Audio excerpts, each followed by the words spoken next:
Hello and welcome to NRL Tonight. I'm Jake Duke. It's great to have your company this Wednesday evening. These are our top stories today. Storm coach Craig Bellamy reveals his disappointment after Zac Lomax's move to Melbourne was halted. A positive injury update for Knight star Fletcher Sharp, with the 5'8" set to return earlier than expected. And the four-time premiers against the reigning champs, the Panthers and the Broncos, prepare for a Friday night showdown at Suncorp. Yes, all that and plenty more to come on NRL Tonight this evening, but we begin with the Zac Lomax contract saga, and Craig Bellamy has admitted the disappointment at missing out on the outside back, declaring it would be a big blow if the Parramatta winger is lost to rugby league. It's lit the fuse for a fiery showdown. Melbourne will start its season against the Eels tomorrow night. The Storm rarely misses a target, but this week they were thunderstruck after not being able to reach an agreement with the Eels for Zac Lomax. The decision's been made now, I think. So at the end of the day, we're obviously disappointed that we couldn't get Zac here. He's a quality player, but even more than that, he's a quality person. Despite an offer to take Ryan Madison and even a $750,000 transfer fee, Melbourne's deal was rejected, leaving Lomax in the rugby league doghouse and potentially lost to the code. I think everyone in the game would like to see him stay in our game. He's an origin player. He played for Australia. So, as I said, he's a quality player, but he's a quality person too. And at the end of the day, if we lose him to rugby league, that's going to be a loss. Already dealing with big off-season departures, the Storm have also been hit with a mounting injury toll and suspension list. Prop Cooper Clark named to make his debut off the bench against Parramatta. He first come into the juniors, the under-19s, he was 145 kilos. So that's a big boy. So he certainly worked hard to get down to the weight he is now. Not only will tensions be high from the Lomax fallout, the Eels could rub salt in the wound by breaking Craig Bellamy's 23-year undefeated streak in round one clashes. I suppose we've prided ourselves on how hard we work in the pre-season, and that comes out in round one. But again, there's been a couple of round one games that we've been very fortunate to win, to be quite honest. Melbourne host the Eels Thursday night. Dane Livingston, Fox Sports News. The Knights have received positive news surrounding star 5'8" Fletcher Sharp after he suffered a knee injury in their Las Vegas opener. Scans have confirmed a PCL injury, which should only keep the 21-year-old sidelined for 2 weeks. The Knights are expecting him to return for their round 3 clash against the Warriors. It's a huge boost for the youngster, who had his 2025 season cut short due to a lacerated kidney and ruptured spleen. Now, to discuss all of our news items for the day, I welcome in Premiership winner, former Maroon, Ben Ross. Benny, thank you for your time. Thank you. I want to talk to you first about the Knights, what we saw for them in Las Vegas. I know last week we were kind of heralding some concerns about their pre-season form, but were you surprised by their level of performance? I was surprised by their energy, and I think that came from Fletcher Sharp anyway, that he came out, hit out of the blocks, and I think that's what caught the Cowboys unaware. And I feel that if Newcastle can start games like that, then they're going to go a long way this year. They've got some really good calibre in their forwards, and obviously they've got Dylan Brown and Kalen Ponga at the back there. They've got people who can score points. So, yeah, it's an exciting year ahead for them. Fletcher Sharp in the halves, do you think it could work alongside Dylan Brown? We only got obviously a brief glimpse of it before he got injured, but some positive signs. It's got to work, and I suppose if you put someone like that with that amount of energy in any position, he's going to give the team confidence, and that's what you really want when you're looking at a player like that. He really brought it to them at the start of that game. All right, let's talk about the Zac Lomax saga that continues to drag on. Apparently it's done now, but I'll believe that when I see it. Were you surprised that the Eels weren't willing to accept $750,000 as a transfer fee from the Storm? Yeah, in a way I was, but it's one of the things we talk about is that he's broken 2 contracts. He should really be at the Dragons still. I'm glad that Parramatta still stuck to their guns there, but probably the hard thing that I focus on is that we lose such a great player to rugby league at the moment. I feel that it won't be that 2 years, but a player like that should still be within our game somehow, somewhere. But Parramatta did lose a lot by not having him there and losing juniors because of that contract. So I'm glad that Parramatta stuck to the guns. Do you think this is over? Or do you... No, I don't think it's over. If you're a betting man, would you think Zac Lomax is playing in the NRL this year? I think he'll play in a team that doesn't pose a threat to Parramatta. He goes to Melbourne Storm. He poses a threat to any team. So yeah, well, let's see and watch his space. It adds to the hostility between these two sides, right? When you think about them playing tomorrow night, basically kicking off the season back here in Australia.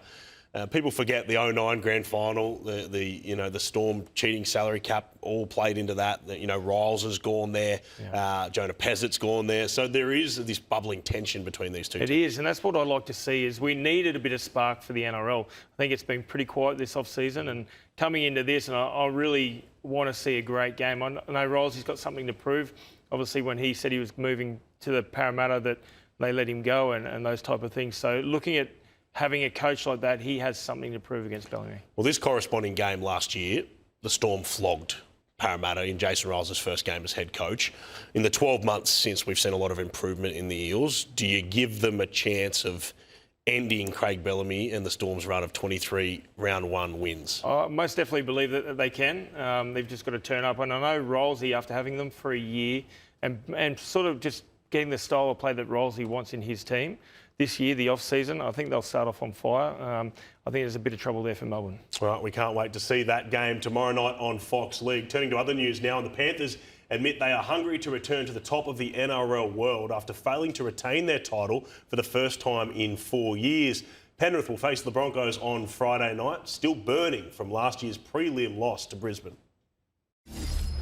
It does. Yeah, I was just watching some clips on that before, and just watching some moments where I'd like to take back would be nice, but hopefully can right some wrongs on Friday. I don't like losing any game, and especially a big game like that. So, if you're not motivated from that, then you're not human, I suppose. So, it'll be fun. Like I said, the environment will be awesome. I've got no doubt it'll probably be close to sold out, if not already. So, to have the stadium rocking like it was last year would be cool. You mentioned you watched a few clips. What did you think that you or the team didn't do quite so well that you need to improve on for this year? I'm not telling. I'm not saying. We know what we need to work on, but we'll keep that in-house here. Obviously didn't start the season last year well. What have you done this year to make sure that doesn't happen again? Yeah, we've just, I think we've just upped our training standards. I think been pretty well documented that we, without knowing, we sort of missed the mark there, and we just didn't want that to happen again. So everyone has really ripped in and had a great pre-season and worked really hard.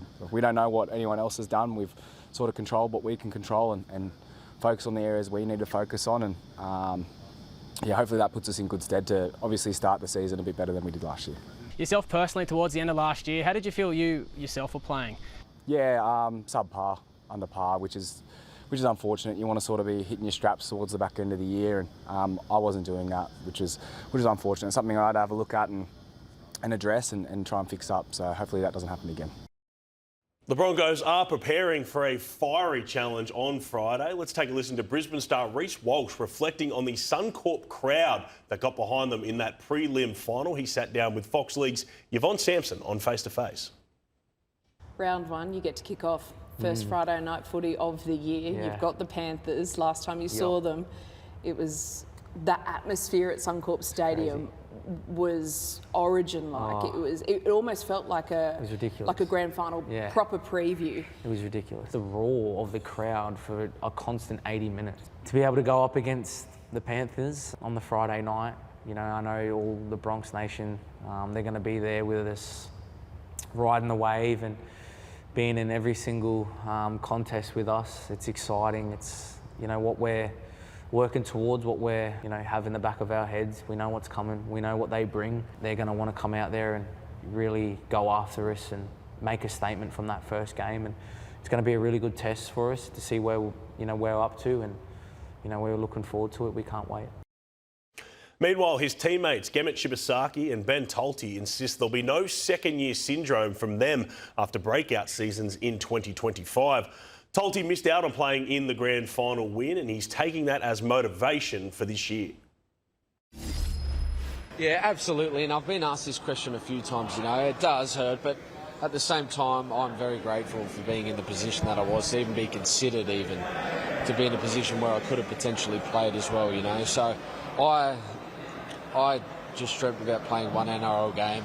I sound like a broken record sometimes because I have said that a lot now, and to be in a position where I was, I'm just fortunate enough. And at the end of the day, it's not about me. It was about the club and what we needed in order to win a premiership, and all the right calls were made. I know this isn't your second year in the league, but it feels like it after the incredible year you had. How do you avoid sort of second-year syndrome? Nah, it's more like just really narrowing my focus on what I need to do, like at best, and also just bringing the confidence that I had, you know, from last year, and just backing myself more. So yeah, I'm really keen for this year. You know, NRL season's back, and it's really excited to get back out there, and looking forward to something at the end of the week instead of just training and then we've got training again on the weekend. So yeah, I'm keen.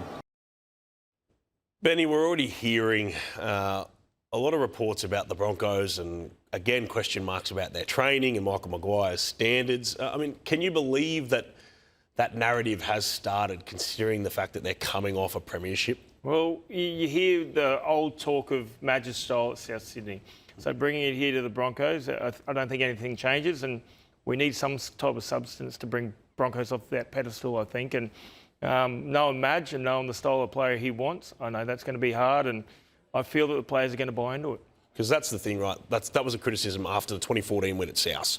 The 2015, it kind of fell apart and it pushed the players too much. But as a coach, he'd have to learn from that, right? Yeah, I definitely learned from that, and he'd have the right people around him to help manage those players. Now, Broncos are a phenomenal team and a great setup, and they'd have people there looking after their well-being, the fitness, fatigue, that type of stuff for the Broncos. And I feel that them coming in and being managed right, they'll be right for the beginning of this year. You're going to talk about managing players. We just saw Vonnie chatting to Reece Walsh there. You know, it's probably too much to ask him to maintain that level of form or that kind of run long term. It was something special. If you're Madge, what are you saying to Reece this off-season, just to keep him grounded both when he's on the field but also, you know, with that rock star element that comes with it? Well, they needed him last year, and he brought it last year. Everything they did and every win they had was based on him. But you look at that team that they have right now, they're a phenomenal team. They've got rep players everywhere. I think as a team, and this is what Madge should be saying to him, is that we need you to be at your best, but we don't need you to be brilliant every week. We've got players around you that can take that workload. And I feel that Reece needs to now understand what he can do and manage the way that he plays. All right, talk about his opposite number for this Friday night clash is Dylan Edwards. We just heard from him talking before, and a pretty frank admission that he thought he was subpar at the back end of last year. What do you make of that kind of hungry, motivated Dylan Edwards who you know, is an 8 to 10 every week, right? Like, if he doesn't think he was playing well enough, that's a scary prospect for this year. Yeah, it is. And I love that mentality, and I think that's what Panthers set aside Panthers from everyone else, is they all have that mentality that they need to be the best, they need to train. You heard him. They need to lift their standards. They were off the mark last year as a team, and he said we need to lift our standards, which they've done, and concentrated on themselves. So knowing that they've done that, it's a pretty scary prospect for the Broncos this week. How beneficial was the reset for Penrith, right? Like when you haven't won the title, you know, all the pressure we're seeing is on Brisbane. People are talking about the Broncos backing it up. You're Penrith, you kind of can sit back and go, oh yeah, people might have slightly forgot about us. We haven't had a World Cup challenge. We haven't had to go to Vegas. Like that should really put them in good stead. Yeah, and that's, I mean, they're coming into the season, they should be perfect. They should be humming the way they are. But I feel that Penrith need to be that pinnacle, the team that everyone needs to knock off. And when you look at the team on paper, I still feel like they're the number one team in the comp. Yeah, right. It's a big call. Prelim final loss. They'll be out to avenge that. Who do you like in that one? Do you think Penrith get the better or get the revenge? I really do. I think it's a burning desire. You have a look at some of the film of after that game and how much it hurt them. They'd be just dwelling on that all year. Now the Broncos have been highlighted everywhere, and so they should be. But you imagine what Penrith are thinking this whole time. They're going to come out and they're going to be they're battle hardened. They're ready for a match. I love that you can't take your Panthers hat off. Stay with us here on NRL Tonight. Coming up after the break, a Shark star is ready to repay the club's faith in 2026. Plus, Mo Fodawaker's performance admission that has the Titans looking to turn the tide this year. We've got the details up next.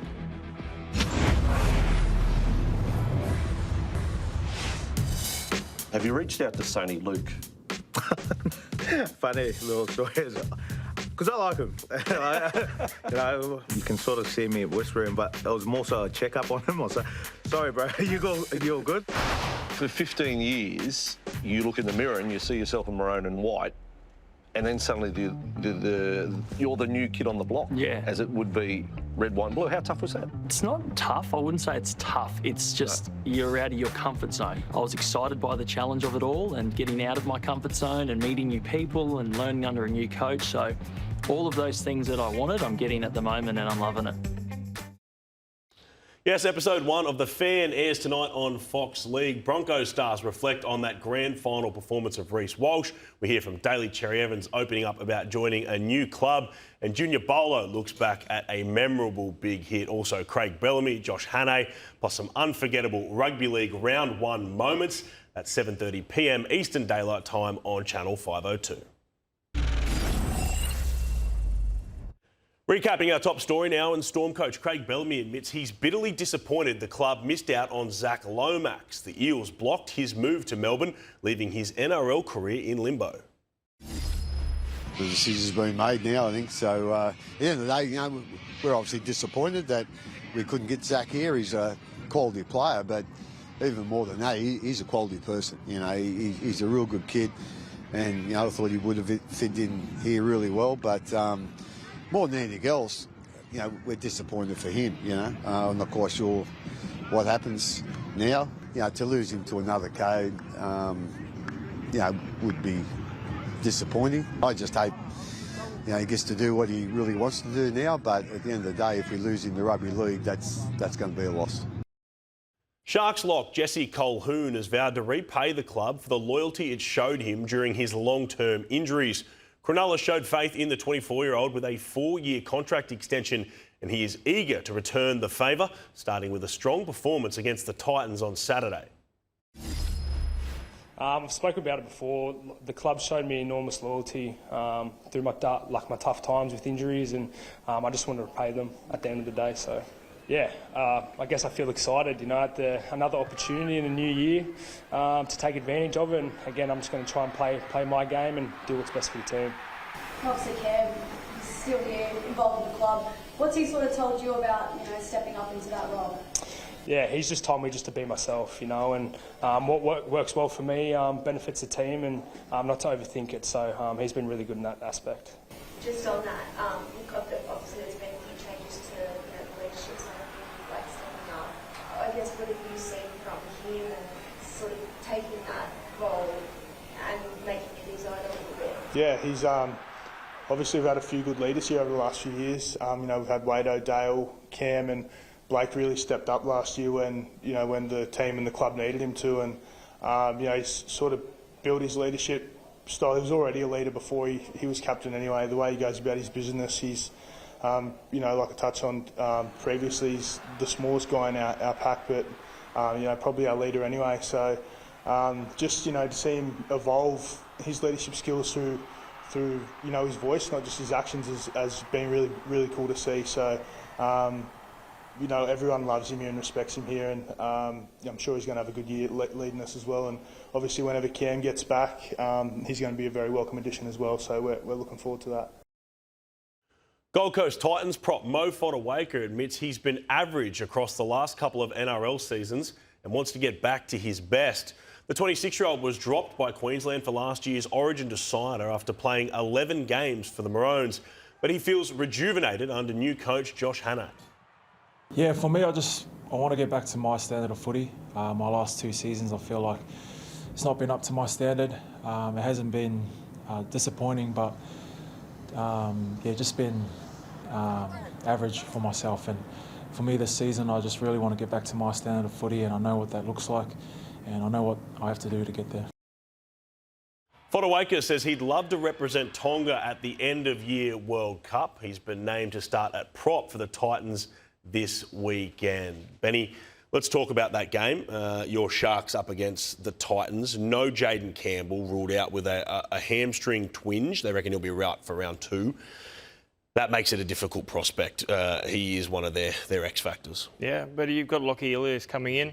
I'm a big fan of his. I think he's got something to prove. So, and you're talking about a coach of Josh Hann who knows how the Sharks play. He knows them inside and out. I feel that they're going to be the most prepared team for the Sharks this year. how do you think Lachie Ellis is feeling, right? Like he comes off the fact that he was this highly touted star at South. He replaced Adam Reynolds. It didn't work out. He comes off a badly broken leg. And then things didn't pan out at the Dragons. A messy exit there. Now he tries to resurrect his career. How would he be feeling as a young man coming into this halfback role in a team that's trying to turn their fortunes around as well? I think he's got to be excited. It's one of those things that he's been given a really good chance to come up here and play at the Gold Coast, and now being in the starting side up against a very good Sharks team. I think he's just got to be excited. He's young. I think he's got a lot to prove. And this is where I think good players shine, and I know he's got a really good manager behind him who would be sort of talking to him about this, and that's where I think it lays. He'll be the one that they look to. All right. Well, what about Josh Hann? I know he was a teammate of yours very briefly at one point in your career, but what do you expect from him as an NRL head coach? Yeah, he's very disciplined, structured, doesn't leave any stone unturned, but I feel that he's done his time as an assistant coach, and he deserves this first grade spot. So he's been in and out, and I understanding how much he's done for Queensland as well, that he will make this side mentally tough, and that's probably the main thing that they need to be, is that everyone looks at the Gold Coast Titans thinking, oh, they're up there for the sunshine and the parties, and I know that Josh will be totally against that and getting them ready for this game. Do you think they're a dangerous prospect for your Sharks at Shark Park? Oh, definitely. I know my heart's with Sharks for this game, but there've got to be some concerns there. Obviously, not having Ronaldo on the wing. I know they've got Stone Street there who can definitely lift for this game, but you need that energy. Sharks really need to bring some energy this weekend. Yeah, let's talk about Ronaldo Mulatalo, because it's not often you talk about the absence of a winger being a major loss for a team in terms of culture or drive. They're usually the stars of the show and the finishers, but he adds so much with just his energy on the field, his ability to get in other players' faces. He is that kind of chief energy officer for them, isn't he? And you took the words out of my mouth. He is the energy in the team. I've known him for quite some time, and every team that he's played in, he brings the energy, shows that heart, and he's not scared of anyone, and that's probably the thing that you focus on the most, that he'll do that hard work. He will be sorely missed. That's one of the big things, but hopefully he can rub off them at training. Blake Brayley, we spoke about him last week, just his Iron Man efforts and, the fact that he's probably in the calculation to be in that New South Wales frame, especially with Reece Robson's injury. Making him captain now, how do you think he'll use that and rise to that task with no Cam McInnes for a chunk of the season? I really don't think it changes the way that he'll play and what he does. He's a pretty grounded fellow. Nothing. He doesn't get too excited. He doesn't low par. As you said, he's played numerous games in a row. He seems to give that 8 out of 10 or higher every game. I think this is just another string to his bow. He's got a great team around him, good forward pack. I think he'll just move through just as he normally has and lead that team well. All right, well, let's have a look at some of the other games that we've got coming up for the rest of the round. We've got 6 games to go for round 1 of the season. We've talked about the Storm and the Eels. The Roosters-Warriors. I mean, a lot of people have the Roosters as the competition favourites. They've got to go over there and play the Warriors. What are your thoughts on that one? Well, any time you go over to the Warriors, the crowd gets behind the Warriors and they can do anything. And that's where the concern is. I know Roosters have a phenomenal team. And as you said, premiership favourites in most people's eyes. But the Warriors can bring anything when it's over there. Broncos, Panthers, you think the Straight Panthers? to the Panthers, yeah. Sharks, Titans, I know who you're sticking with on that one. Yeah. Let's talk about these last 2 games because they're an interesting prospect. You could probably say that they are flips of the coin. Manly versus the Raiders. We're going to see Jamal Fogarty up against young Ethan Sanders, the man who essentially replaced him. What do you think will be Ethan Sanders' kind of mindset going into this, knowing where this team finished last year, knowing that you're maybe the only real major change? There's a lot of pressure on a young fella's shoulders. Yeah, a heap of pressure. But I understand that he's got Ricky Stewart as a coach who will be in his ear all week, same position, and knows exactly how to handle those type of situations. I think the team will get around him and help him guide their team around. Whereas with Fogarty, I think he's got a lot to prove. Now they let him go to Manly. I really feel that he was the link, and we've spoken this plenty of times, that his kicking game really got Canberra on the front foot, those type of things, and you see if he can prove it in Manly. Were you surprised by the omission of Owen Paddy and Jaden Brayley being in the starting side? I know they've got Tommy Starling there, and there was this talk about the three-way hooker. How's it going to work? But I think many were surprised by Owen Paddy being kind of left out. And there was talk that it is to increase his minutes in New South Wales Cup. So does that make sense in your eyes? Yeah, it does. And when you talk about Jaden Brayley, you talk about a consistent, controlled player. I think you need people like that in your team, especially with the new half coming in. You need someone who can guide him through that process. So I feel that that is the right option. All right, just finally, that last game, Dolphins, Rabbitohs, could be anything. Could be anything. Could be 60 to 50. Who knows? We're just talking about AJ. He's only 3 tries away from breaking that record. So there's a bit of focus on it. It's going to be good. Who do you like? The Bunnies. I wouldn't go past them. All right, the Bunnies and the Dolphins. That'll wrap up round 1 on Fox League. We can't wait. The footy is 24 hours away. That's all we've got time for on NRL Tonight this evening. Fox Sports News has all your headlines all night long on Channel 500. And for viewers on Fox League, NRL 360 is up next. And get your popcorn ready because Brent Reid and Michael Karianis are about to go head-to-head over the Zac Lomax drama. Enjoy that. We'll see you tomorrow.